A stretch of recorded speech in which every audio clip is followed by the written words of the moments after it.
नमस्कार, आप देख रहे हैं सी न्यूज भारत और मैं हूं आपके साथ आकांक्षा यादव। चलिए आज बात करते हैं बाघों की नगरी बांधवगढ़ की, जहां भगवान कृष्ण के जन्मोत्सव के लिए श्रद्धालुओं का तांता लगा रहा। मध्य प्रदेश के उमरिया जिले के विश्व प्रसिद्ध बांधवगढ़ टाइगर रिजर्व के कोर एरिया में स्थित 2000 साल पुराने किले में कृष्ण जन्माष्टमी के मौके पर परंपरागत तरीके से मेला संपन्न हुआ। किला स्थित राम जानकी मंदिर में परंपरागत रूप से रीवा रियासत के उत्तराधिकारी पुष्पराज सिंह एवं विधायक दिव्य राज सिंह ने पूजा पाठ कर मेले की शुरुआत की। मेले में उमरिया सहित पूरे प्रदेश के तकरीबन 20,000 श्रद्धालुओं ने हिस्सा लिया।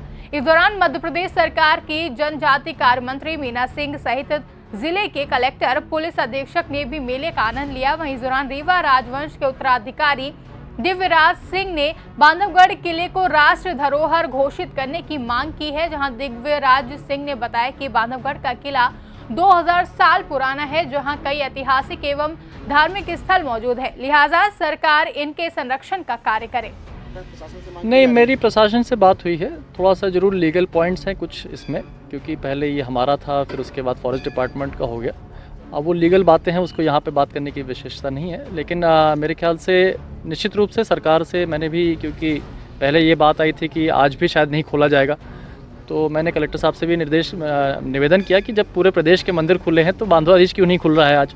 फिर उन्होंने सहमति दे करके 30 लोगों को कुछ समय में खोला, और निश्चित रूप से आज वो यहाँ पर आया तो उन्होंने देखा कि जो जन सैलाब यहाँ पर एक उमड़ा है, क्योंकि लोग बहुत दिन से यहाँ आना चाहते थे, और कोविड गाइडलाइन के माध्यम से ही खोल करके इसको पार्क को भी और मंदिर को भी खोला गया है।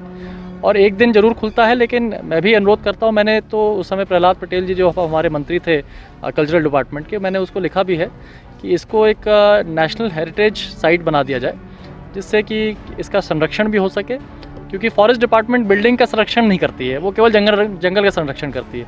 हमारी शेषैया में अगर काई जमती है तो उसको काई तक को नहीं उखाड़ते हैं वो लोग। तो ये ज़रूरी है कि धर्म को और जंगल को दोनों का एक मिश्रण करके एक अच्छी व्यवस्था। अपन कहने ये है कि ये तो राजाओं के टाइम से चल रहा है, बहुत पुराने से चल रही है, क्योंकि ये मंदिर जो पुरानी है अपनी यहाँ की 10वीं शताब्दी की मंदिर है, और उसी टाइम से यहाँ कृष्ण जन्माष्टमी और प्लस अपना रामनवमी भी बनाया जाता है।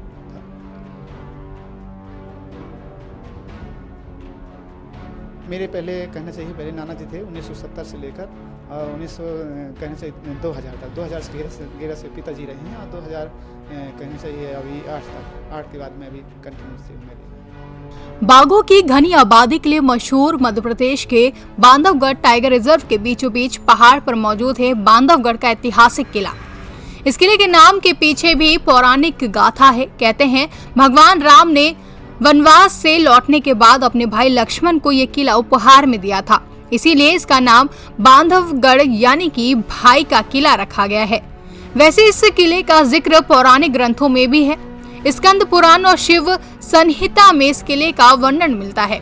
बांधवगढ़ की जन्माष्टमी सदियों पुरानी है। पहले ये रीवा रियासत की राजधानी थी, तभी से यहाँ जन्माष्टमी का पर्व धूमधाम से मनाया जाता रहा है, और आज भी रीवा रियासत के लोग सबसे पहले पहुंचकर पूजा करते हैं, फिर सामान्य लोगों के लिए चालू किया जाता है।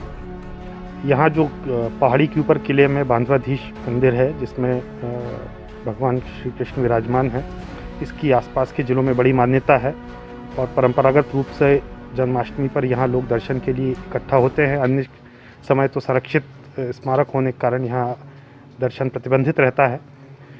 पिछले वर्ष कुछ कारणों से सीमित मात्रा में लोगों को अलाउ किया गया था और आम जनता के लिए दर्शन प्रतिबंधित था, लेकिन इस वर्ष भीड़ का बंधन लगाते हुए सभी को यहाँ दर्शन की अनुमति दी गई है, और लोग काफ़ी मात्रा में यहाँ दर्शन करने के लिए एकत्र हुए हैं। यहाँ पर ये हमारा प्राचीन ऐतिहासिक जो बांधवाधीश भगवान का जो यहाँ टेम्पल है, और भगवान बांधवाधीश टेम्पल के अंदर विराजे हुए हैं, तो हम लाखों करोड़ों लोगों की श्रद्धा इस स्थान से है, और बहुत अच्छा लगा। हम लोगों की तो श्रद्धा है, और पूरे जो जानते हैं भगवान बांधवाधीश के बारे में, वो सब लोग कृष्ण जन्माष्टमी को आने का सब प्रयास करते हैं और आते भी हैं।